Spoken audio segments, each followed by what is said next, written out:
Hello all.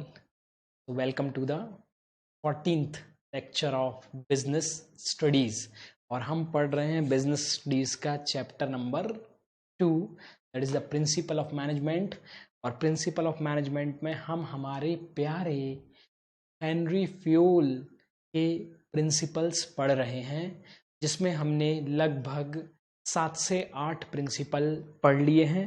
तो कौन कौन से प्रिंसिपल पढ़ लिए? तो पहला पढ़ा है डिवीजन ऑफ वर्क। आपको पता है work should be whole work should be divided into small parts and assigned to a different person according to the specialization, education, experience.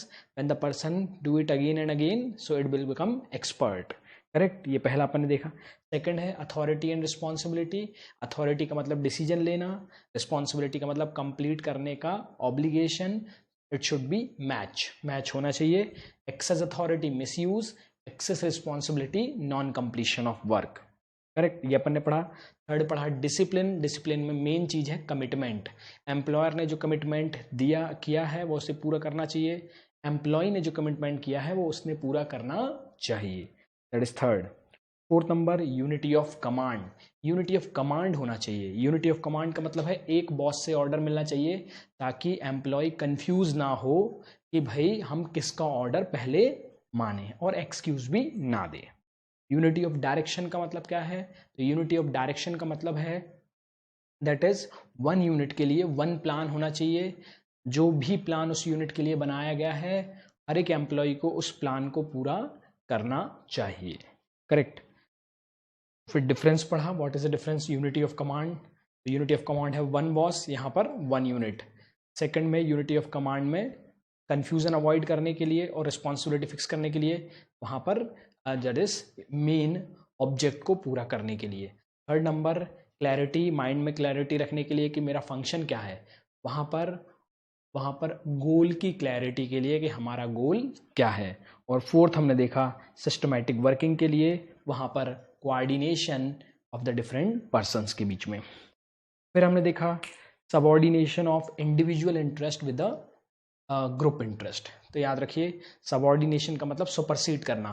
तो ऑलवेज ग्रुप इंटरेस्ट, ऑर्गेनाइजेशन का इंटरेस्ट सुपरसीड करता है individual interest को।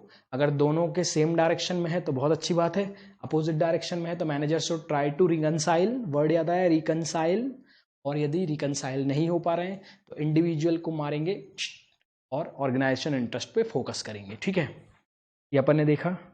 उसके बाद फिर remuneration. तो हमने कहा रेमनरेशन शुड बी फेयर, ऐसा होना चाहिए ताकि वो व्यक्ति अपनी रीजनेबल स्टैंडर्ड ऑफ लिविंग को कर सके पूरा और उससे मैक्सिमम सेटिस्फैक्शन मिल सके। मगर 3 बातों को ध्यान में रखना है, financial capacity of the company, second number है मिनिमम वेजेस एक्ट, और थर्ड नंबर है paid the salary by the competitors. 3 चीज़ों को ध्यान में रखना। फिर अगला हमने पढ़ा सेंट्रलाइजेशन एंड डिसेंट्रलाइजेशन। सेंट्रलाइजेशन का मतलब है कि भाई concentration of authority of the top level पे होती है, टॉप लेवल मैनेजमेंट, और वही सारे डिसीजन लेते हैं। डिसेंट्रलाइज का मतलब equally distribution of authority, correct, at the middle level management, lower level management. और फ्यूल इन दोनों में से कौन सी बोलते हैं? कोई सी नहीं बोलते, वो बोलते हैं पार्टली सेंट्रलाइज और पार्टली डिसेंट्रलाइज। मतलब आधे डिसीजन जो हैं वो सेंटर के हिसाब से रखो, जो मेन डिसीजन है वो सेंट्रलाइज करो, और जो रूटीन डिसीजन है वो डिसेंट्रलाइज करो। इसके अलावा 2 चीज़ और देखी, स्मॉल ऑर्गेनाइजेशन है तो सेंट्रलाइज किया सकता है, ऑर्गेनाइजेशन बड़ा है तो डिसेंट्रलाइज करना ही पड़ेगा। एम्प्लॉय रिलायबल है तो डिसेंट्रलाइज कर दो, एम्प्लॉय 5वीं फेल है मतलब रिलायबल नहीं है तो फिर उसको सेंट्रलाइज ही रखना पड़ेगा। ये देखा था। तो इतने अपन ने देख लिए 8, है ना। नाउ अब समय आ गया है अगले प्रिंसिपल का, that is the principle of scalar chain. Principal of scalar chain क्या होता है वो हम देखेंगे, नंबर 1। और ये बड़ा ही इंटरेस्टिंग प्रिंसिपल है। सबसे पहले स्केलर चेन का मतलब समझिए आप। स्केलर चेन, स्केलर चेन का मतलब है कि भाई एक प्रकार से एक लाइन ऑफ अथॉरिटी होती है। मतलब मैं आपको बोलूं कि भाई एक पर्टिकुलर अथॉरिटी के हिसाब से लोगों का एक सीक्वेंस होता है ना। जैसे मैं एग्जांपल के लिए बोलता हूँ कि भाई घर पे हम बात करें, सबसे ज़्यादा अथॉरिटी सपोज पापा के पास है, ऐसे मम्मी के पास रहती है, पापा के पास, ऐसा पढ़ना एग्जाम्पल। या जॉइंट फैमिली है तो सबसे ज़्यादा अथॉरिटी दादाजी के पास है, बड़े के हिसाब से अगर अपन देखें। फिर उससे कम अथॉरिटी ताऊ जी के पास, फिर उससे कम अथॉरिटी पापा के पास, फिर चाचा के पास, फिर बड़े भैया के पास, फिर हमारे पास। तो इस तरह से क्या है, there is an some sequence, है ना। ऐसे या नॉर्मल है न्यूक्लियर फैमिली, मम्मी पापा भैया और बहन, ऐसे 4 हैं, छोटी बहन है। सबसे ज़्यादा अथॉरिटी पापा के पास, उससे कम अथॉरिटी मम्मी के पास, उससे कम अथॉरिटी बड़े भैया के पास, और फिर छोटी बहन के पास। या बड़ी बहन है तो 3rd नंबर पे बड़ी बहन आ जाएगी, है ना। तो इस तरह से अथॉरिटी का ये और जो है डिस्ट्रीब्यूशन। या कंपनियों में देखें तो सबसे पहले ऊपर आता है भाई, सपोज बोर्ड ऑफ डायरेक्टर्स आते हैं, डायरेक्टर आते हैं, फिर उससे नीचे जनरल मैनेजर होगा, फिर उसके नीचे चीफ एग्जीक्यूटिव होंगे, फिर पर्टिकुलर डिपार्टमेंट के मैनेजर, मैनेजर के बाद सुपरवाइज़र, सुपरवाइज़र के बाद और उनके थोड़े और वर्कर्स। तो इस तरह से देयर इज एन सीक्वेंस, ये सीक्वेंस होता है। तो यही सीक्वेंस को हम बोलते हैं स्केलर चेन। हर जगह ये स्केलर चेन होती है, स्कूल में भी है। सबसे ऊपर हेड में सपोज मैनेजमेंट है, डायरेक्टर हैं, या प्रिंसिपल भी हो सकते हैं, ठीक है। तो हमारे जो प्रिंसिपल्स हैं वो सबसे ऊपर रहेंगे, उसके बाद फिर वाइस प्रिंसिपल, उसके बाद फिर मैनेजमेंट का कोई बंदा, उसके बाद फिर टीचर, और फिर उसके बाद फिर लोअर स्टाफ, स्टूडेंट। इस तरह से एक सीक्वेंस जो है और होता है। तो there is an scalar chain, everywhere is an scalar chain, हर जगह ये स्केलर चेन होती है, करेक्ट। तो ये अब ये प्रिंसिपल है। अभी प्रिंसिपल क्यों है ये स्केलर चेन का? एक्चुअल में ये प्रिंसिपल कम्युनिकेशन के बारे में है। कम्युनिकेशन के बारे में मतलब, तो उन्होंने कहा कि ये जो स्केलर चेन है ना, स्केलर चेन मतलब एक के नीचे एक के नीचे एक के नीचे एक के नीचे एक के नीचे एक, ये स्केलर चेन है। तो ये स्केलर चेन में ही कम्युनिकेशन होना चाहिए, वही सिस्टमैटिक होता है। स्केलर चेन में ही कम्युनिकेशन होना चाहिए। जैसे कोई कम्युनिकेशन करना है, डायरेक्टर को सुपरवाइजर को कुछ जानकारी भेजना है, स्वयं डायरेक्टर कैबिन से उठ के जाएगा और सुपरवाइजर फैक्ट्री में काम कर रहा है उसके पास जाएगा क्या? नहीं, उसके पास नहीं जाएगा। तो क्या होगा कि भाई एक सीक्वेंस में कम्युनिकेशन होगा। जैसे कि पहले डायरेक्टर अपने जनरल मैनेजर से बोलेगा, जनरल मैनेजर सपोज अपने जो डिपार्टमेंट के मैनेजर हैं उनसे बोलेंगे, डिपार्टमेंट का मैनेजर अपने सुपरवाइजर से बोलेगा या एग्जीक्यूटिव से बोलेगा, फिर सुपरवाइजर से। तो जो सीक्वेंस है उसी सीक्वेंस में, तो इसी को हम बोलते हैं स्केलर चेन कम्युनिकेशन। और स्केलर चेन कम्युनिकेशन फॉलो होना ही चाहिए, करेक्ट। जैसे कई बार स्टूडेंट के लिए नोटिस भेजते हैं क्लास में, नोटिस आता है क्लास में, तो आप मेरे को बताइए डायरेक्ट प्रिंसिपल लेके आते हैं क्या वो नोटिस? नहीं, प्रिंसिपल उसको लिखते हैं या इंस्ट्रक्शन उन्हीं के होते हैं, मगर वो नोटिस एक सीक्वेंस में आता है। वाइस प्रिंसिपल को देंगे, फिर वो टीचर को, फिर टीचर आपको बताएंगे, है ना, जैसा भी। तो उसी तरह से क्या होता है, एक सीक्वेंस होता है, and the communication should be at the sequence. तो फ्यूल ने ये बिल्कुल जोर लगा के स्ट्रिक्टली कहा है कि ये स्केलर चेन का कम्युनिकेशन फॉलो होना ही चाहिए। ये जो प्रिंसिपल है, इट शुड बी फॉलो, ये फॉलो होना ही चाहिए। ऐसा कहना किसका है? मिस्टर हेनरी फ्यूल का है कि भाई यदि आप ऑर्गेनाइजेशन में, उन्होंने कुछ प्रिंसिपल दिए हैं, ये प्रिंसिपल करेंगे, उन्होंने कहा ये फॉलो करोगे तो बेहतर रहेगा। तो ये प्रिंसिपल के हिसाब से यदि आप इनको फॉलो करते हो, मतलब ये फॉलो करते हो कम्युनिकेशन, तो बेहतर रहेगा ऑर्गेनाइजेशन के लिए। एक सिस्टमैटिक कम्युनिकेशन होगा, हर कुछ अफवाह नहीं उड़ेगी, हर कुछ जो है कम्युनिकेशन नहीं होगा। There is an systematic communication, एक सिस्टमैटिक कम्युनिकेशन होगा। तो इसको उन्होंने कहा that is the principle of scalar chain, correct. तो पढ़ते हैं एक बार क्या कहता है ये प्रिंसिपल ऑफ स्केलर चेन।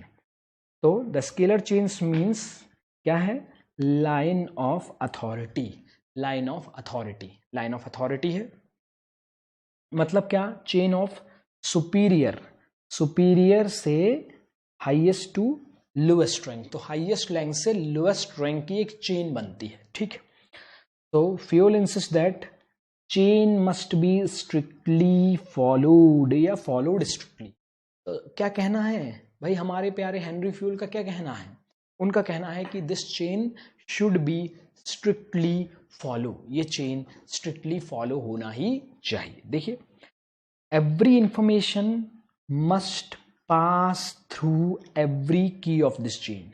जब भी कोई इंफॉर्मेशन, ध्यान दीजिए, every information must be follow, हर एक इंफॉर्मेशन यहाँ से जाना चाहिए, स्केलर चेन से ही जो है वो गुजरनी चाहिए।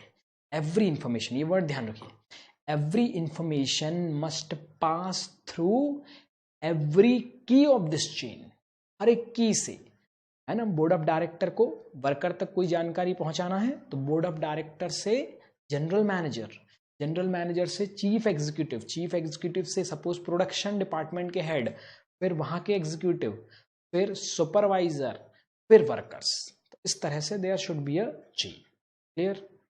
तो no skipping of any one key, कोई भी की को स्किप नहीं करना है और यही फॉलो करना है। क्लियर हुआ? समझ में आया? तो ध्यान दीजिए, स्केलर चेन का मीनिंग समझ में आया। There is a line of authority, there should be a line of authority, एक लाइन ऑफ अथॉरिटी होना चाहिए।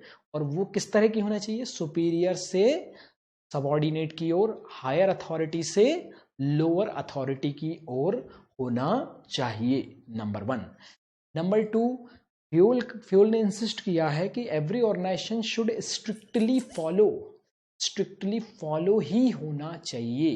करेक्ट, फॉलो होगा तभी ऑर्गेनाइजेशन को इसका फायदा मिलेगा। मतलब every information must pass through the every की, every information must pass through the every key of these scalar chain, इस scalar chain के हर एक की से गुजरना चाहिए। क्लियर? नाउ अब उसके बाद यहाँ पे एक एग्जाम्पल है, तो एग्जाम्पल पहले अपन डायरेक्ट देखते हैं। जैसे मान के चलिए ये एक ऑर्गेनाइजेशन का एक डिपार्टमेंट है, ठीक है, दिख रहा है आपको, है ना? क्लियर? एक ऑर्गेनाइजेशन का एक डिपार्टमेंट है, ठीक है। अब ये जो है सपोज अब यहां से ये डिपार्टमेंट है। नाउ मिस्टर ई जो हैं, ये मिस्टर ई हैं, ठीक है। सपोज ये मैनेजर हैं एक ऑर्गेनाइजेशन के। Now mister E want to communicate mister O something, mister O तक कोई जानकारी पहुंचाना चाहते हैं mister E. Clear? Mister E कोई इंफॉर्मेशन है इनके पास जो वो कहां तक पहुंचाना चाहते हैं? मिस्टर ओ तक पहुंचाना चाहते हैं। अब देखिए कैसे स्केलर चेन काम करेगी। अब ये स्केलर चेन कैसे काम करेगी? तो मिस्टर ई को सबसे पहले ये जानकारी देनी होगी मिस्टर डी को, ठीक है। क्लियर हुआ?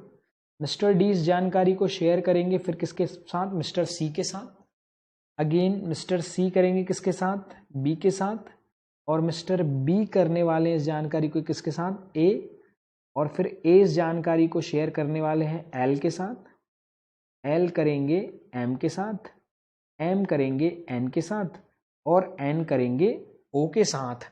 That is the scalar chain. ये एक स्केलर चेन है। क्लियर हुआ? तो ई को कोई जानकारी ओ तक पहुंचाना है, ठीक है। क्लियर है? समझ में आ रहा है? ई को कोई जानकारी ओ तक पहुंचाना है तो ई पहले डी को बोलेंगे, डी सी को बोलेंगे, सी बी को, बी ए को, फिर ए एल, फिर एम, फिर एन, फिर ओ। ठीक है? तो ये क्या है? स्केलर चेन है। इस तरह से फॉलो की जाती है स्केलर चेन। वही जो सीक्वेंस है वो फॉलो करना चाहिए। तो देखिए लिखा हुआ है, क्या लिखा हुआ है? Explanation of this principle. So according to the scalar chain principle, if E want to contact O, तो E contact O से, then he has to move किस तरह से? E से D, D से C, C से B, B से A, A से L, L से M, M से N and then O। तो इस तरह से मूव होना पड़ेगा। क्लियर हुआ? तो it is the chain is broken, hence there is a chance of communication gap। यदि कहीं पर भी ये चेन ब्रेक होती है, इससे कम्युनिकेशन गैप आ सकता है. So organization, but sometime scalar chain is a long process.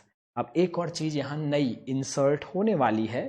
सबसे पहले तो आपको स्केलर चेन का मेरे ख्याल से मीनिंग एकदम क्लियर हो गया है, इसमें तो कोई डाउट नहीं है ना. ये तो एकदम अपने को बिंदास क्लियर है. क्लियर है, वेरी गुड. नाउ अब क्या होता है, यदि कोई ऐसी जानकारी है जो तुरंत पहुंचना चाहिए, इमरजेंसी है, तुरंत तुरंत जाना ही चाहिए, तो तुरंत जाना चाहिए.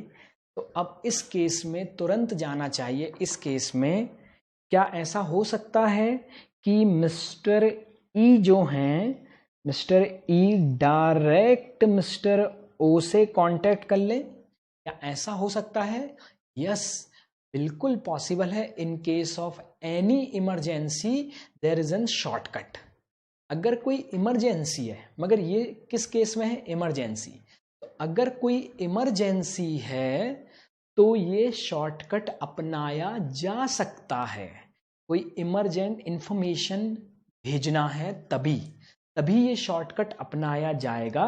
और इस शॉर्टकट को उन्होंने नाम दिया gang plank. That is called gang plank. ये जो शॉर्टकट आप देख रहे हैं, मतलब ये ई से ओ की तरफ, that is called, that is gang plank.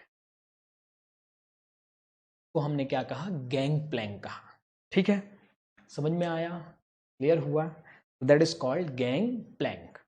तो देखिए आगे पढ़ते हैं इसको, तो आपको और क्लियर हो जाएगा. So if some time the information has to follow the scalar chain has become long process, so important information has passed from E to O, so it get delay. In case of emergency or urgent, the information fuel permit the shortcut in this chain. shortcut जो permit किया है fuel ने, shortcut, that is called gang plank. है ना, नाम भी कितना बढ़िया है, gang plank. याद रहेगा, प्लैंक प्लैंक. तो गैंग प्लैंक. क्लियर? तो gang plank permit a direct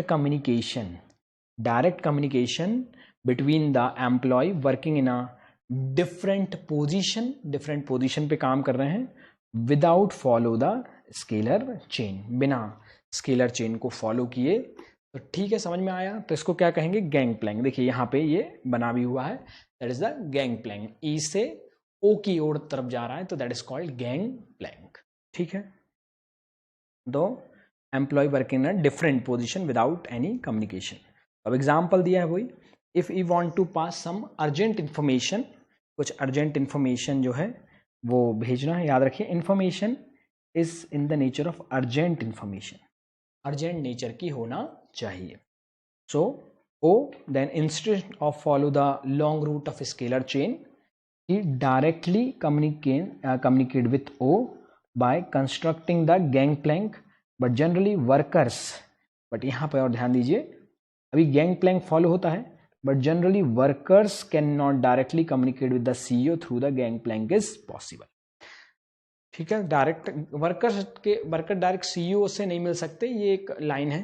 अब यहाँ पर एक और इम्पॉर्टेंट चीज हमें समझना है.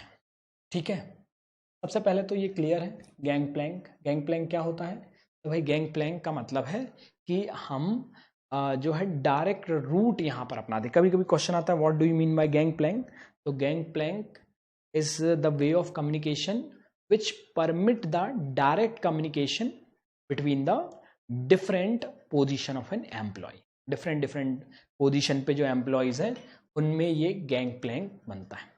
अब एक और क्वेश्चन है मेरा यहाँ आपसे कि क्या ये जो गैंग प्लैंक है, ध्यान से सुनना है आपको ये क्वेश्चन, और थोड़ा भले ही आप थोड़ा उस पर आपको क्या करना है, सोचना है, थोड़ा सा थॉट प्रोसेस अपनी लगाना उसमें कि भाई ये जो गैंग प्लैंक है, इसमें आप मुझे बताइए कि जैसे हाँ यहाँ पर जो एग्जाम्पल दिया है वो ई और ओ का दिया है.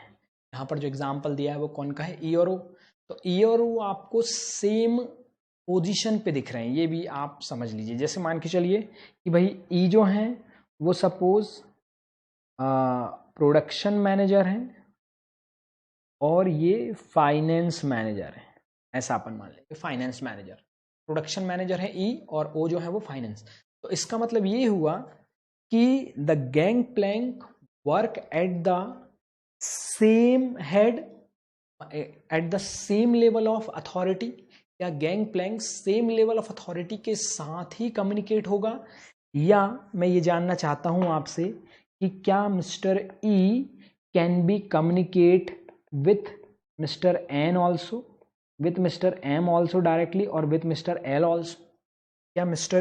E, L, M, N इनके साथ भी क्या कम्युनिकेशन कर सकते हैं? ये क्वेश्चन है कि क्या mister E can be communicate with O के साथ तो कर सकते हैं, ये तो अपन ने देख लिया, ओ के साथ कर सकते हैं, बट क्या वो एन एल एम, क्योंकि ई और ओ एट द सेम पोजीशन, देखिए हाँ यहाँ पे इनकी ये फोर्थ पोजीशन है तो वहां ओ की भी फोर्थ पोजीशन है, तो कोई दिक्कत नहीं है उनमें।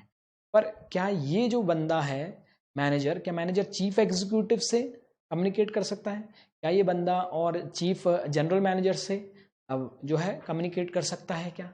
ये क्वेश्चन है मेरा, इस पे थोड़ा सा विचार करके अपना कॉन्क्लूजन जो है वो आपको जज करना है। क्या सोचा? जरूर आपने, बिल्कुल आपका आंसर होगा हाँ सर कर सकता है, कर सकता है सर, बिल्कुल बिल्कुल कर सकता है, गैंग प्लान है तो कहीं से कहीं कभी कम्युनिकेशन कर सकता है। तो यहाँ पर मैं आपको बता दूं कि कुछ बुक्स में जैसे एग्जाम आइडिया है और एक दो बुक्स और हैं जिनमें इस कम्युनिकेशन को सिर्फ सेम लेवल पर बताया गया है। The gang plan can be work only eight the same level, क्योंकि यहां पर एक लाइन देखिए लिखी हुई है ऊपर, ये कि जनरली, यहां से पढ़ते हैं, generally the worker can not be directly communicate with the CEO, worker CEO से डायरेक्ट कम्युनिकेशन नहीं कर सकते, through the gang plank is possible. ठीक है, यहाँ देखिए it is possible through gang plank, it is possible but they can not be directly communicate. इसका मतलब ये हुआ कि भाई एक लोअर लेवल का व्यक्ति हायर लेवल के व्यक्ति से कम्युनिकेट नहीं कर सकता, और जब भी ये क्रॉस कम्युनिकेशन होगा, जब भी जैसे ई और एल का कम्युनिकेशन हो रहा है तो ये क्रॉस कम्युनिकेशन है, तो यहाँ पर L is an higher authority और E is an lower authority, तो ये क्रॉस कम्युनिकेशन हो रहा है। क्रॉस कम्युनिकेशन नहीं हो सकता क्योंकि एक हायर अथॉरिटी पे है और एक lower authority eight the same level. अब यहाँ पर ये हो सकता है कि भाई आपको कोई काम है किससे, एल से, तो आप इमरजेंसी है तो आप ई कम्युनिकेट टू द ओ, और फिर यहाँ से स्केलर चेन फॉलो होगी, ओ से एन, एन से एम और एम से एल। या फिर एक ऐसी भी हो सकती है कि ये स्केलर चेन फॉलो हुई, ई से डी, डी से सी और सी से B, and then B communicate with the L. ये स्केलर चेन फॉलो हो सकती है। ऐसा कुछ बुक्स में लिखा हुआ है कि ये जो गैंग प्लैंक है ये सेम लेवल की अथॉरिटी के साथ ही पॉसिबल है। हमको भी ये याद रखना है कि ये जो गैंग प्लैंक है ये सेम लेवल की अथॉरिटी के साथ ही पॉसिबल हो सकता है। क्लियर? तो देखिए एक बार एग्जाम्पल अपन ने पढ़ा तो ये क्लियर हुआ। गैंग प्लैंक क्या होता है मेरे ख्याल से वो आपको क्लियर हो गया, और स्केलर चेन कम्युनिकेशन क्या होता है वो दोनों आपको क्लियर है। ठीक है, अब उसके बाद इसके पॉजिटिव इफेक्ट क्या है इस प्रिंसिपल के, देखिए। तो सबसे पहले सिस्टमैटिक, यदि आप ये फॉलो करेंगे तो you have to systematic flow of information, systematic flow होगा, और नो कम्युनिकेशन गैप, गैप नहीं आएगा। ठीक है, कोई कम्युनिकेशन गैप नहीं आएगा इन द ऑर्गेनाइजेशन। और यदि आप फॉलो नहीं करते तो मैंने आपको बताया ना, पॉजिटिव इंपैक्ट जो पढ़े उन्हीं को नेगेटिव रूप में लिख दो। तो पहला आपने कहा गैप नहीं आएगा, तो यहाँ पर गैप आएगा, यदि आप फॉलो नहीं करेंगे तो गैप आएगा। और अनसिस्टमैटिक फ्लो होगा तो यहाँ पर no clarity, authority responsibility relationship, इसमें क्लैरिटी नहीं रहेगी। क्लियर? तो प्रिंसिपल नंबर 9 क्लियर है। स्केलर चेन क्या होता है? लाइन ऑफ अथॉरिटी, सुपीरियर यानी हाईएस्ट टू लोएस्ट, इसके रिस्पेक्ट में होती है। और the chain must be followed strictly, ये स्ट्रिक्टली फॉलो होती है। और उसके बाद फिर और कोई भी जानकारी पास थ्रू द एवरी की of this chain. Then gang plank क्या होता है? तो gang plank is an way of communication which permit the direct communication between the employees at a different departments at the same level of authority। ये जरूरी है, ठीक है। तो देखिए अब यहाँ पे कुछ क्वेश्चंस दिए हुए हैं। तो name of the device which permit the direct communication, ऐसी डिवाइस का नाम बताना है जो डायरेक्ट कम्युनिकेशन को प्रोवाइड करती है of employee at the same level, that is called gang plank. कौन सी एडवाइस, कौन सी डिवाइस है वो? गैंग प्लैंक है जो डायरेक्ट कम्युनिकेशन प्रोवाइड करती है। अब देखिए केस स्टडी कैसी आती है। मैंने आपको बताया ना, कुल मिला के जैसे मैंने स्कूल का एग्जाम्पल दिया, घर का एग्जाम्पल दिया, कंपनी का एग्जाम्पल दिया, ऐसी ही केस स्टडी आएंगी कि ऐसा किया जा रहा है, तो बताइए कौन सा प्रिंसिपल फॉलो किया जा रहा है। वैसी केस स्टडी आएंगी, वो आपको बनेंगी 100%, कोई दिक्कत नहीं है। देखिए तो नाउअडेज इन द स्कूल में student and parent can file there complaint. तो आजकल स्कूल में क्या होता है कि अगर स्टूडेंट या पेरेंट को can file the complaint with the और द रिक्वेस्ट, कोई भी कंप्लेंट या रिक्वेस्ट उनको अगर पेरेंट्स या स्टूडेंट को है, तो वो रिस्पेक्टिव, सबसे पहले रिस्पेक्टिव क्लास टीचर के पास जाते हैं। और अगर नीडेड है देन क्लास टीचर में discuss the issue with the head department. तो वो पर्टिकुलर डिपार्टमेंट के हेड के पास, कॉमर्स डिपार्टमेंट है तो कॉमर्स के हेड के पास, साइंस डिपार्टमेंट है तो साइंस के हेड के पास, ठीक है, इस तरह से। और फिर यदि आगे जाते हैं तो फिर वाइस प्रिंसिपल, और if the issue is extremely serious, यदि बहुत ही ज़्यादा सीरियस है तो फिर प्रिंसिपल के पास जाते हैं। तो सबसे पहले क्लास टीचर के पास, फिर हेड ऑफ डिपार्टमेंट के पास, फिर वाइस प्रिंसिपल के पास, और फिर प्रिंसिपल के पास। तो आपको एक सीक्वेंस दिख रहा है, एक जानकारी भेजने का एक क्या दिख रहा है? सीक्वेंस दिख रहा है। तो विच principle of management is indicated here, explain it with its exceptions. ठीक है, एक और चीज मिली है, एक्सेप्शन। तो भाई सबसे पहली चीज कि भाई ये जो प्रिंसिपल फॉलो हो रहा है, ये कौन सा प्रिंसिपल फॉलो हो रहा है? स्केलर चेन हो रहा है, करेक्ट, क्योंकि जो जानकारी है वो स्टेप बाय स्टेप, वो सीडी बाय सीडी जो है वो जा रही है जानकारी, ठीक है, नंबर 1। नंबर 2, अब इसका एक्सेप्शन क्या है कि भाई जानकारी ये जो स्टेप बाय स्टेप जा रही है, स्टेप बाय स्टेप ना जाके डायरेक्ट चली जाए। तो डायरेक्ट चली जाए तो ऐसा कौन सा तरीका है? गैंग प्लैंक वो तरीका है। तो कई बार इसको exception of law, principle of scalar chain भी कहा जाता है। That is called gang plank, the exception of law of principle of scalar chain का एक्सेप्शन। जब भी एक्सेप्शन वर्ड आता है ना तो law of demand, law of supply याद आने लगते हैं इकोनॉमिक्स के। चलिए, तो that is the exception of principle of scalar chain. Clear? समझ में आया? आ रहा है कि नहीं आ रहा? आ रहा ना? आगे बढ़े। तो देखिए स्केलर चेन जो है फॉलो हो रहा है यहाँ पे, student, teacher, vice principal, principal, the systematic chain is being followed. और in case of emergency the gang plank है, वो प्लैंक, PLANK, प्लैंक में बी फॉलोड। उसके बाद फिर अगेन क्वेश्चन नंबर 19 देखिए। Question number, in the school the principal make sure every instruction, order, information given to him must be passed to the vice principal। तो हर एक जो information है वो सबसे पहले प्रिंसिपल जो है वो किसको दे रहे हैं? वाइस प्रिंसिपल को दे रहे हैं। फिर देन हेड ऑफ डिपार्टमेंट को जा रही है, वो हेड ऑफ डिपार्टमेंट को फॉलो हो रही है, ठीक है। वाइस प्रिंसिपल के बाद कहाँ जा रही है? Head of department. And then teacher, और उसके बाद student must be inform their respective teacher only.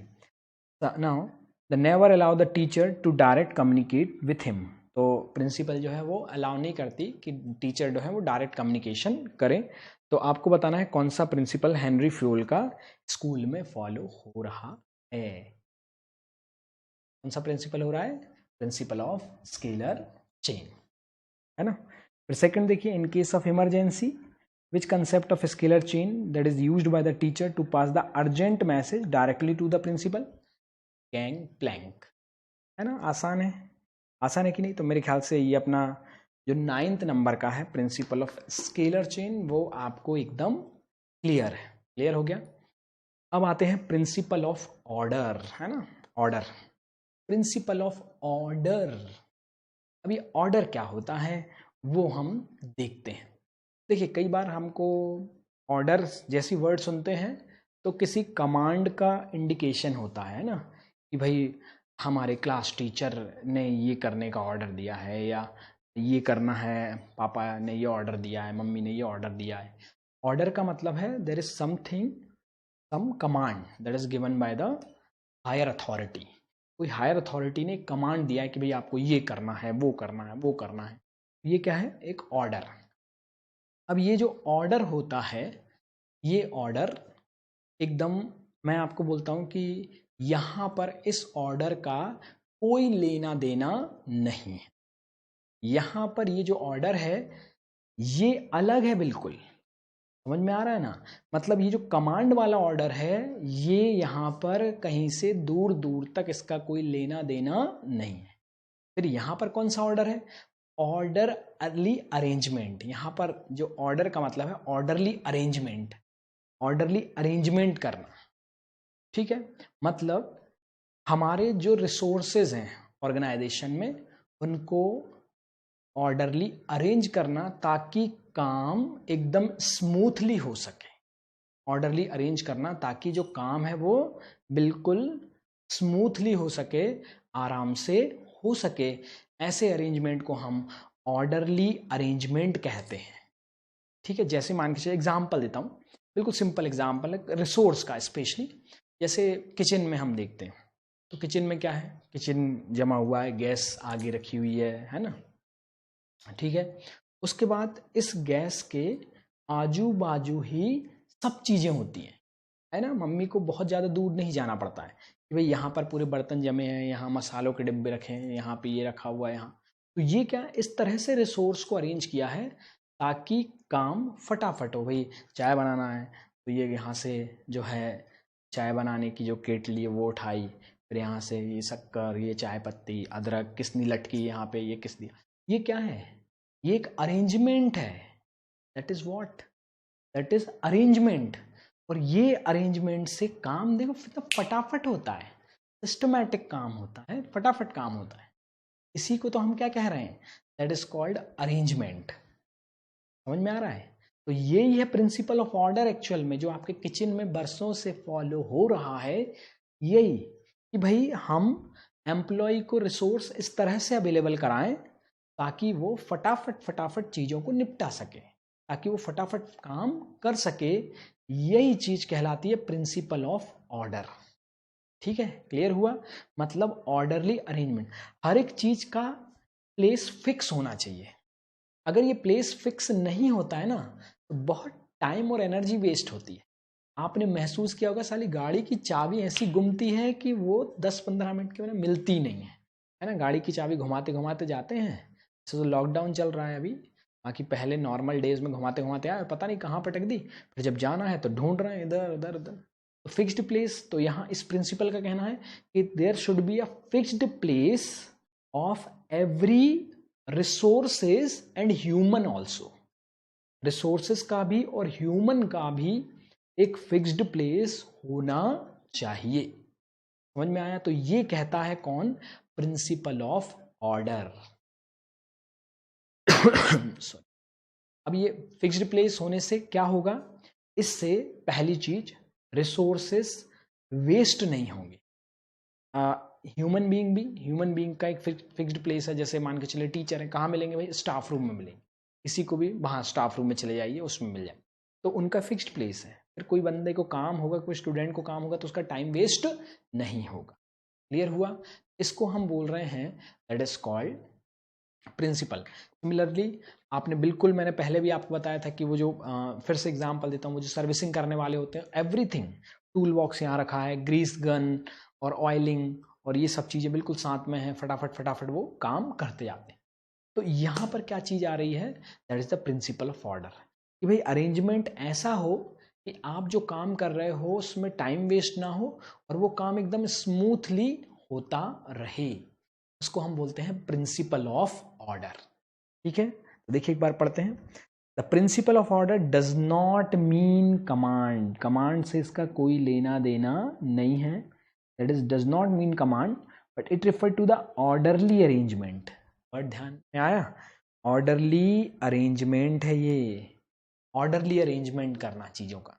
Now that is कौन कौन का orderly arrangement? Man and material, मतलब रिसोर्सेस का और ह्यूमन बीइंग का। मैन एंड मटेरियल का ऑर्डरली अरेंजमेंट।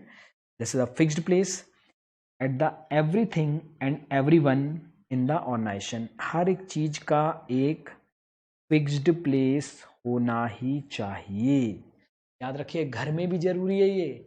चाबी का, गाड़ी की चाबी का, आपकी स्कूटी आपकी बाइक की चाबी का एक फिक्स्ड प्लेस होना ही चाहिए यदि आप चाहते हैं कि आपका टाइम वेस्ट ना हो। बुक्स रखने का, कॉपी रखने का, ढूंढ रहे हैं इधर उधर कहाँ गई है, यहाँ वहाँ, ऐसा नहीं होना चाहिए।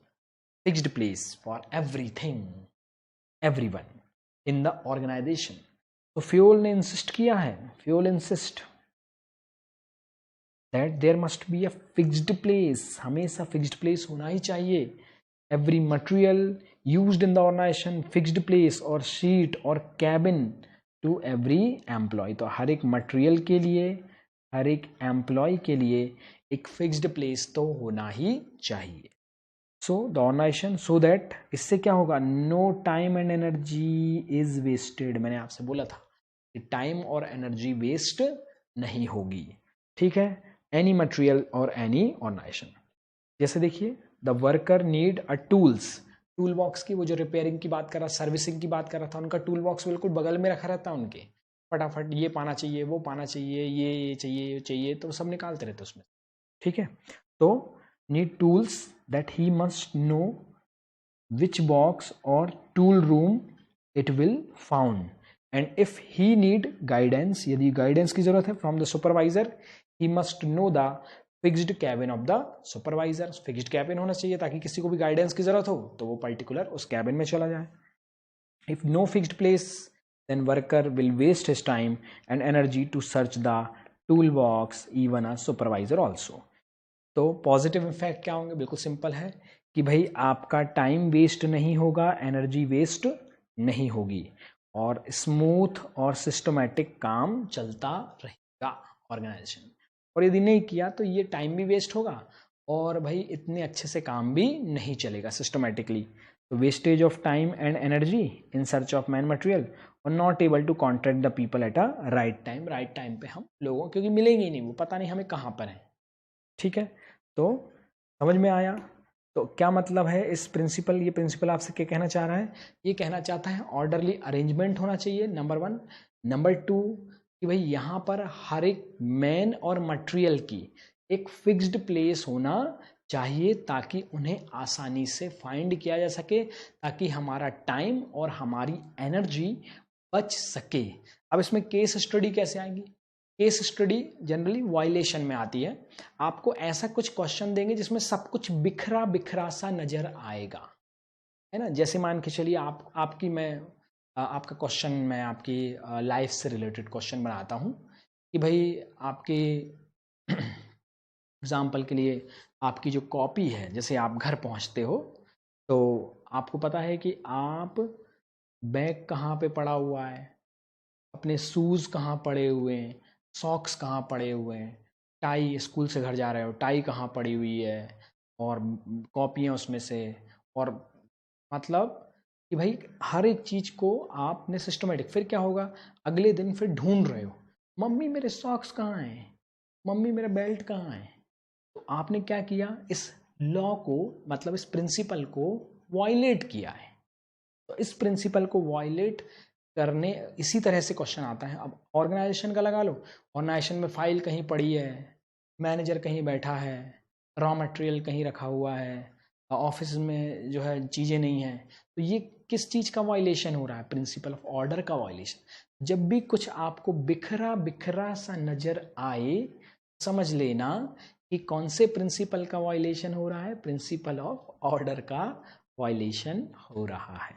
क्लियर? तो देखिए लिखा हुआ है, देखते हैं। विच principle of management insist orderly arrangement of man and material. Question number 20 पढ़ रहा हूं मैं। तो कौन सा प्रिंसिपल है जो इंसिस्ट करता है ऑर्डरली अरेंजमेंट और मैन एंड मटेरियल का? तो that principle is called principle of order. In your school, आप स्कूल में ऑब्जर्व करते हैं, आपके स्कूल में आप ऑब्जर्व कर रहे हैं, देखें क्या ऑब्जर्व कर रहे हैं। आपने ऑब्जर्व किया that books are kept in office. Books जो है वो केप्ट इन ऑफिस। ऑफिस जगह की बुक्स की लाइब्रेरी है जगह, बुक ऑफिस में ही पड़ी है, चलो ठीक है। चौक इन लाइब्रेरी, चौक होनी चाहिए ऑफिस में, कहाँ पर है? या क्लास में होनी चाहिए, कहाँ पर है? लाइब्रेरी में चौक पड़ी है। फिर administrative file in staff room, management के उसमें होना चाहिए, स्टाफ रूम में पड़ी हुई है। Which principle of Fayol is violated in this case? कौन सा प्रिंसिपल वायलेट हो रहा है? Principle of order, principle of order violate हो रहा है। As a manager what step will you take to rectify this situation? इससे क्या करेंगे आप? तो प्रिंसिपल को फॉलो करेंगे। You have to decide the fix place of all the resources, all the material and man. ठीक है, तो ये इसका क्वेश्चन का आंसर हो। तो अभी तक अपन ने कौन कौन से 2 प्रिंसिपल पढ़े हैं आज के लेक्चर में? प्रिंसिपल ऑफ स्केलर चेन आपको क्लियर हो गया है, आपको क्लियर हो गया है प्रिंसिपल ऑफ ऑर्डर। अब हम चलते हैं दैट इज अगले प्रिंसिपल की ओर, 11वें नंबर का। तो अब अपना 11, 12, 13, 14 4 प्रिंसिपल बचे हुए हैं, 14 प्रिंसिपल हैं मिस्टर हेनरी फ्यूल साहब के। तो चलते हैं प्रिंसिपल नंबर दैट इज 11 पे। तो 11 नंबर का प्रिंसिपल बोलता है प्रिंसिपल ऑफ इक्विटी। इक्विटी होना चाहिए। इक्विटी, इक्विटी का मतलब जानते हैं आप? इक्विटी का मतलब है सबको समान मानना, सबको एक सा मानना, सब पर एक से रूल अप्लाई होना, रेगुलेशन अप्लाई होना, किसी प्रकार की कोई वाइज्डनेस, किसी प्रकार का कोई पक्षपात नहीं होना चाहिए ऑर्गेनाइजेशन में। करेक्ट? ये हमारे यहाँ के ऑर्गेनाइजेशन के लिए अच्छा नहीं होता है। करेक्ट? जैसे कई बार स्कूल में भी कई बार टीचर जो है वो पार्शलिटी करते हैं, तो इसका मतलब है teacher violate the principle of equity. वो प्रिंसिपल ऑफ इक्विटी को क्या कर रहे हैं? वायलेट कर रहे हैं। दे आर डूइंग पक्षपात, वो पक्षपात कर रहे हैं। करेक्ट? तो ऐसा नहीं करना चाहिए। इससे क्या होता है? इससे देखिए क्लास में तो मैं बोलता हूँ कि माहौल खराब होता है, ठीक है, क्लास का जो एटमॉस्फेयर है, जो एनवायरनमेंट है, वो गड़बड़ होता है उससे। फिर क्लास की बात अपन नहीं करते हैं, अपन ऑर्गेनाइजेशन की बात। और क्लास की भी बात करें तो ये प्रिंसिपल सेम ही है वैसे जैसे ये अप्लाई होता है। तो सबको ऑर्गेनाइजेशन की बात करें तो ऑर्गेनाइजेशन में सबके साथ इक्विटी होना चाहिए, सबके साथ same rule, same principle follow होना ही चाहिए। सभी के साथ same principle, same rules follow होना चाहिए। अब इसका मतलब ये हुआ क्या कि जितनी सैलरी डायरेक्टर की है या एग्जीक्यूटिव की है, क्या उतनी हम प्यून को भी देंगे? क्या इसका मतलब ये हुआ कि इक्वल सैलरी भी देना है? नहीं साहब, ऐसा नहीं हुआ। मैंने बार बार वर्ड यूज कर रहा हूँ, रूल्स एंड रेगुलेशंस, कि भाई यदि मैनेजर किसी प्रकार की कोई गड़बड़, कोई गलती करता है तो उसे भी वही पनिशमेंट मिलना चाहिए जो पनिशमेंट एक प्यून को मिलता है। मतलब उस पर्टिकुलर चीज में लीव को लेकर और रूल्स, जो बायलॉज हैं, जो कोड ऑफ कंडक्ट हैं कंपनी के, जो नियम कानून हैं, उनको लेकर दोनों को एक सी नज़रों से देखा जाना चाहिए। कोई वाइज्डनेस नहीं होनी चाहिए। करेक्ट? किसी प्रकार का कोई भेदभाव नहीं होना चाहिए। इसको हम बोलेंगे प्रिंसिपल ऑफ इक्विटी। जैसे मान के चलिए कि भाई प्रिंसिपल है, प्रिंसिपल ऑफ इक्विटी का वायलेशन बता रहा हूँ मैं 1-2 केसेस में, जैसे एग्जाम में आते हैं कि भाई कई बार कुछ कंपनियां होती हैं जो बोलती हैं कि नहीं, हम फीमेल फीमेल एम्प्लॉयज़ को नहीं रखेंगे काम पे या उनको ज़्यादा सैलरी नहीं देंगे क्योंकि उनकी एफिशिएंसी कम, एजुकेशन सेम और सब चीज़ें सेम है, फिर भी नहीं रखेंगे या फिर भी हम उनको उतना इम्पोर्टेंस नहीं देंगे। तो बिकॉज ऑफ जेंडर आपने उनमें पार्शलिटी कर दी, तो दैट इज़ आपने वायलेशन कर दिया प्रिंसिपल ऑफ इक्विटी का। कई बार होता है ऐसा कि कई सारे ऐसे एम्प्लॉय होते हैं जो अपने बॉस की चमचागिरी टाइप की करने लगते हैं, तो उनमें फिर बॉस क्या होता है, पार्शलिटी करने लगता है। तो that is again principal of equity. School में भी ऐसे ही होता है, कुछ स्टूडेंट ऐसे ही होते हैं जो टीचर फिर पार्शलिटी करने लगते हैं, तो teacher is violated principal of equity. Clear हुआ? इस तरह से दैट इज इक्विटी का मतलब है कि आप सबको जस्टिस की तरह रहें, काइंड और जस्टिस फेयर रहें आप, तो इसी को हम बोलते हैं इक्विटी। तो equity refer to the kind, fair and just treatment of employee. मतलब क्या होगा कि भाई यहाँ पर treated as a kindness and justice, तो एम्प्लॉय अपने फुल एफर्ट तभी दे पाएगा जबकि आप उसके साथ जस्टिस कर रहे हैं, जबकि आप उसके साथ काइंडनेस है। अगर आप चाहते हैं कि आप अपनी कंपनी के सारे एम्प्लॉयज़ को मैक्सिमम एफर्ट के साथ जो है वो उनका लें या उनसे मैक्सिमम काम कराएं, तो आपको पार्शलिटी करना बंद करना होगा, आपको प्रिंसिपल ऑफ इक्विटी को फॉलो करना होगा। ऐसा प्रिंसिपल, ऐसा मिस्टर हेनरी फ्यूल का कहना है। क्लियर? तो equity refer to the kind, fair और just treatment of employ.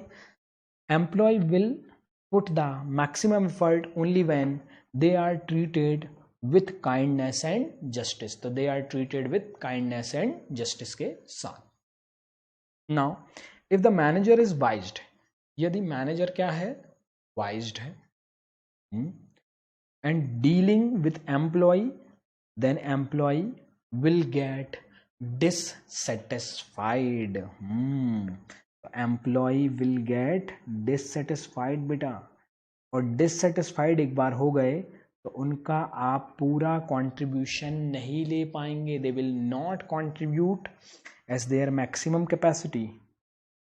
So equity does not mean equal salary. Equal salary नहीं है, प्यून का और सुपरवाइजर का सैलरी इक्वल हो ऐसा नहीं है। इक्विटी मीन्स, ध्यान दीजिए, application of disciplinary rules, leave rule eight the same way irrespective of their grade, position और जेंडर।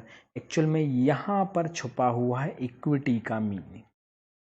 ये जो लाइन है ये पूरा इक्विटी का आपको मीनिंग बता रही है कि भाई application of the same disciplinary rule और लीव रूल, छुट्टियों से संबंधित, भाई किसी को ज़्यादा छुट्टी दे रहे हो, किसी को कम दे रहे हो, है ना, नाइंसाफ़ी। तो ऐसी नाइंसाफ़ी, किसी पे ज़्यादा फाइन लगा रहा है, किसी पे कम लगा रहा है एक ही गलती का, ऐसी नाइंसाफ़ी। तो ये जो है ये वायलेशन है प्रिंसिपल ऑफ इक्विटी के। Clear? Now so equity means no, अब इक्विटी का मीन्स क्या है, नो डिस्क्रिमिनेशन। कोई भी आप डिस्क्रिमिनेशन नहीं करेंगे, नो डिस्क्रिमिनेशन। काय के अकाउंट में? Sex, religion, language, caste, belief और नेशनलिटी, इन सब के रिस्पेक्ट में आप किसी प्रकार का कोई भी डिस्क्रिमिनेशन, कोई भी भेदभाव नहीं करेंगे। क्लियर हुआ? तो इक्विटी का मतलब है no discrimination on account of sex, religion, language, caste, believe and nationality. इनको लेके आप किसी भी कोई भेदभाव नहीं करें।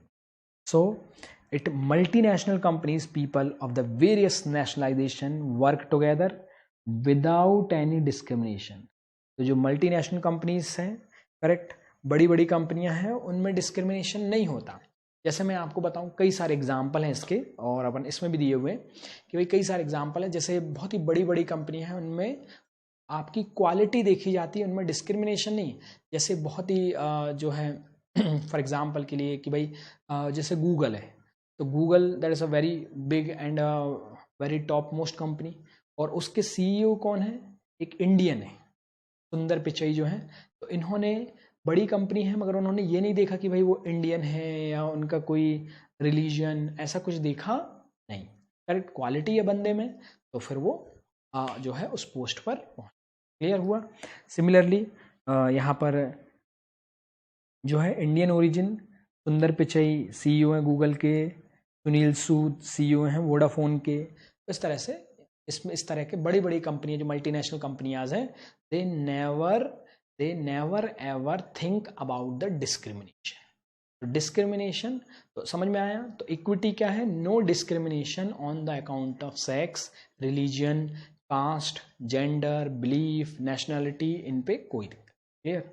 नाउ पॉजिटिव इम्पैक्ट क्या है, तो भाई यदि आप पक्षपात नहीं करोगे, सबके साथ इक्विटी मतलब इक्वल सबको मानोगे, तो एम्प्लॉय सेटिस्फाइड रहेंगे, काम अच्छा करेंगे, और motivated the employee, boost up their morals. Clear. Similarly अगर आप इसको फॉलो नहीं करेंगे तो डिससेटिस्फाइड रहेंगे, टर्नओवर बढ़ेगा, एम्प्लॉय छोड़ छोड़ के भागेंगे, जिनके साथ आप जो है अनजस्टिस कर रहे हो, अन्याय कर रहे हो, वो छोड़ के चले जाएंगे। और उसके बाद फिर सुपीरियर सबॉर्डिनेट रिलेशनशिप भी उतना अच्छा नहीं बनेगा। क्लियर। अपने जो सुपीरियर के साथ आप अच्छा कर रहे हो, जो नॉर्मल सबॉर्डिनेट उनके साथ नहीं, तो कई बार वो भड़क जाएंगे। तो अब इसमें which technique of the Taylor over ruled the principle of, तो ये अभी आगे पढ़ेंगे अपन, इसको पढ़ने वाले हैं टेलर को, फिलहाल डिफरेंशियल पीस रेट याद रखना है। अब देखिए यहाँ पे क्वेश्चन नंबर 22 क्या कहता है, एक केस स्टडी है, इस तरह की केस स्टडी आती है। अच्छा केस स्टडी देखिए बिल्कुल सिंपल सी चीज़ है, केस स्टडी इससे कैसी आएंगी, तो केस स्टडी आएंगी वही पक्षपात करने वाली, समझ रहे हैं ना, मतलब एक एम्प्लॉय के साथ बॉस अच्छा कर रहा है और दूसरे एम्प्लॉय के साथ बुरा कर रहा है, सेम एक्सपीरियंस, सेम क्वालिटी, एक कुछ ज़्यादा सैलरी एक को कम सैलरी, या सेम एक पोस्ट पे हैं और एक को प्रमोशन दे रहे हैं और उसी वैसे ही काम दूसरा कर रहा है तो प्रमोशन नहीं दे रहे। तो ये क्या है, जब भी आपको किसी प्रकार का कोई पक्षपात होता दिखाई दे, जब भी आपके अंदर जो फीलिंग है वो ऐसी आए कि यार ऐसा क्यों हो रहा है, ये पक्षपात क्यों, ये बाइजनेस क्यों हो रहा है, तब समझ जाना कि इसी प्रिंसिपल का वायलेशन हुआ है। क्लियर। देखिए Heena and Hitesh are the typist है, टाइपिंग करते हैं, ठीक है, having the same education class qualification, उन दोनों का समान क्वालिफिकेशन, एक्सपीरियंस वगैरह सब सेम है। हीना गेटिंग 23,000 पर मंथ और हितेश जो है वो 24,000 है, और उनके वर्किंग आवर भी सेम है। तो विच principle of management is highlighted here. देखिए अब आपको ऐसा लगेगा कि सर आपने तो वो सैलरी वाला तो मना किया था, बट मैं वहाँ पर एजुकेशन अलग था, वहाँ एक्सपीरियंस अलग था, काम अलग थे। तो एजुकेशन एक्सपीरियंस यदि और वर्क यदि अलग अलग हैं आपके, तो अलग अलग सैलरी मिलेगी, कोई दिक्कत नहीं है। पर यहाँ पर दोनों एक ही पोस्ट पे हैं, दोनों का एक सा काम है, दोनों का एक सा क्वालिफिकेशन है, एक सा एक्सपीरियंस है, तो दोनों का सैलरी भी समान मिलना चाहिए ना भैया। तो यहाँ सैलरी अलग अलग मिल रही है, इसलिए प्रिंसिपल ऑफ इक्विटी को आप वायलेट कर रहे हो, फॉलो नहीं कर रहे हो। और फिर एक्सप्लेन करना है, तो लिखा हुआ है principle of equity, both are at the same qualification, working at the same authority, getting different salaries. अब अगला देखिए, Fayol insist that good sense and experience are needed to ensure the fairness to all the employee who should treated as fairly as possible। तो भाई fuel insist करते हैं कि कुछ इस तरह का सेंस और एक्सपीरियंस होना चाहिए ताकि जो एम्प्लॉय है वो अपने आप में फेयर ट्रीट करे और जितना ज़्यादा से ज़्यादा हो सके उसके साथ फेयर रहें। तो प्रिंसिपल ऑफ इक्विटी यहाँ पर आएगा। अब देखिए एक और क्वेश्चन नंबर, ये इस तरह के क्वेश्चन आते हैं जैसे ये क्वेश्चन नंबर 24 है। तो 90% of the staff are work well limited consist of the male employ.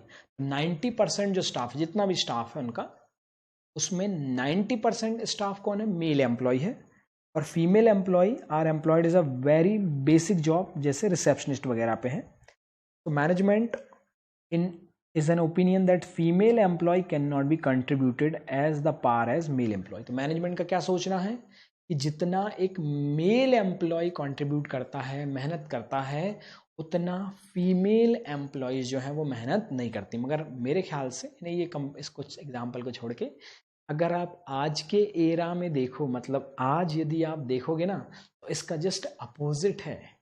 आज किसी बैंक में चले जाओ, जो वहाँ के मेल एम्प्लॉयज हैं they are just a lazy, correct. वहीं female employees are very active, है ना। आप कभी जाके देखना और एक्सपीरियंस भी कर लेना, ठीक है। वहाँ जाके आप एक्सपीरियंस भी कर लेना और देख लेना कि भाई मैं बिल्कुल सत्य वचन बोल रहा हूँ, ठीक। तो they pay lesser salary to the female staff. अब उन्होंने कहा कि बेसिक, क्योंकि वो इतना कंट्रीब्यूशन नहीं करते इसलिए लेस सैलरी देते हैं। And in fact they work for the same number of hours, और एक सा काम करवाते हैं और एक से घंटे काम कराते हैं और फिर भी कम सैलरी दे रहे हैं हमारे फीमेल एम्प्लॉयज़ को। तो बताइए कौन से प्रिंसिपल का वायलेशन है? प्रिंसिपल ऑफ इक्विटी का वायलेशन हो रहा है यहाँ पे। और स्टेट द वैल्यू, तो वैल्यू कौन सी इग्नोर कर रहे हैं? तो इक्विलिटी, जेंडर इक्विलिटी और बीइंग अ ह्यूमन वो कर रहे हैं, ठीक है। उसके बाद देखिए एक क्वेश्चन नंबर 25 और देख लेते हैं। क्वेश्चन नंबर 25 है, Tina and Anshu is completed their MBA. तो टीना और अंशु ने अपना एमबीए जो है वो कंप्लीट कर लिया है, वेरी गुड बेटा। And start working in a multinational company, multinational companies में काम करना शुरू कर दिया, ठीक। At the same time both are working hard, दोनों भाई हार्ड वर्किंग हैं दोनों, very good. But Anshu has an habit of back biting and wrong reporting. Anshu की एक गंदी आदत है, कौन सी?